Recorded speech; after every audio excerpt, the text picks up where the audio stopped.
या debenture issue करके जो आपने प्रीमियम रिसीव किया है। Profit on redemption of debentures, redemption of debenture मतलब जब डिबेंचर्स को रिडीम करते हो, रिडीम मतलब रीपे करना, वापसी करना, तो उस टाइम पे अगर प्रॉफिट हो जाए तो क्या आपकी कंपनी डिबेंचर्स को रिडीम करके प्रॉफिट कमाने के लिए बनी है? तो वो भी आपका कैपिटल नेचर ऑफ प्रॉफिट है, इसलिए इनको इर्रेगुलर नेचर ऑफ प्रॉफिट बोलते हैं।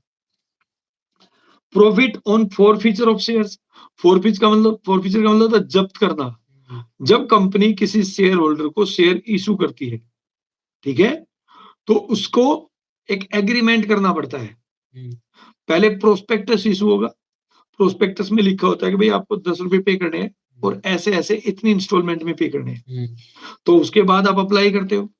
तो इसका मतलब आप कंपनी की जो कंडीशन है उसके उससे एग्री हो या नहीं हो, तभी तो अप्लाई कर रहे होगे। तो अगर उसके बाद आप कोई इंस्टॉलमेंट पे ना करें तो कंपनी यहाँ पे आपको एक नोटिस देती है बाकायदा कि भाई आपको कंपनी को इतना पैसा पे करना था बट अभी तक आपने वो पे नहीं करा। उसके बाद भी अगर आप पे ना करो तो कंपनी क्या करती है, जितना आपने पहले पे किया है वो सब फॉरफिट कर लेती है, वो सारा पैसा जब्त कर लेती है, खा जाती है आपके पैसे को, ठीक है। और आपके जो नाम के शेयर है उनको वो कैंसिल कर देती है, ठीक है। तो उसको ये कहते हैं फॉरफीचर ऑफ शेयर्स, यानी पैसा जब्त कर लिया। तो आपकी कंपनी शेयर फॉरफिट करके पैसा कमाने के लिए थोड़े ना बनी है, इसलिए कैपिटल नेचर का प्रॉफिट है। फिर profit on revaluation of fixed assets and liability, ये भी कैपिटल नेचर का प्रॉफिट होता है। Nature of reserve, appropriation of profit होता है बेटा, ठीक है। बिलोंगिंग टू प्रोपराइटर्स, सब बाकी तो खुद कर। रिजर्व फंड क्या होता है बताओ? खुद करेंगे ना बाकी का तो। बताओ ना, अभी तो मैंने बताया। फंड जो पैसे सेव कर करके बच जाते हैं, वो पैसा जो रिजर्व का था जिसको हमने बाहर कहीं इन्वेस्ट कर दिया सिक्योरिटीज में, तो उसको रिजर्व फंड बोल देते हैं। एक और बता देता हूँ, बस खत्म ही हो गया, तो खत्म है, लास्ट पेज ये। सीक्रेट रिजर्व, सीक्रेट का मतलब यही पूछा जाएगा, छिपा हुआ मतलब वो रिजर्व है, ये बाकी जितने भी रिजर्व है ना ये बैलेंस शीट में दिखाए जाते हैं, बट ये वो रिजर्व है जिसको बैलेंस शीट में शो नहीं किया जाता, इसलिए इसका नाम सीक्रेट रिजर्व है, ठीक है।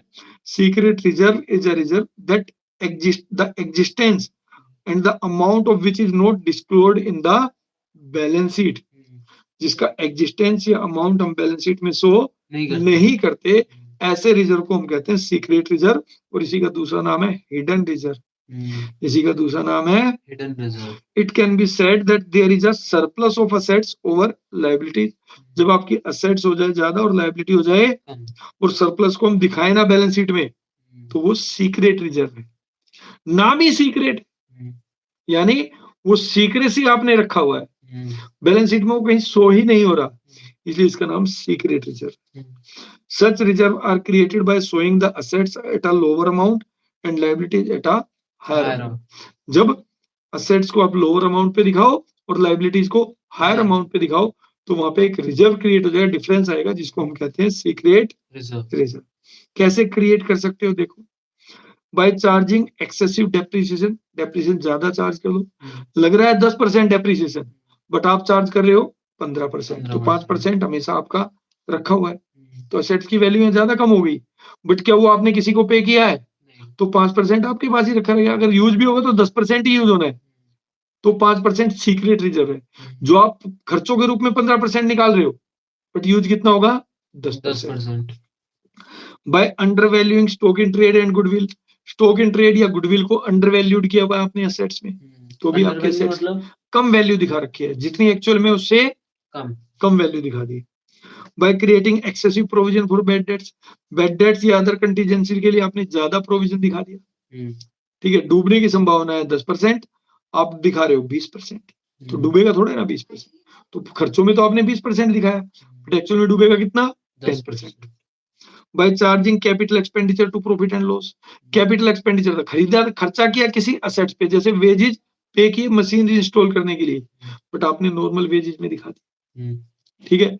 बनाया साइकिल सेट, आपने रिपेयर में दिखा दिया, फिर बाय शोइंग अ कंटीजेंट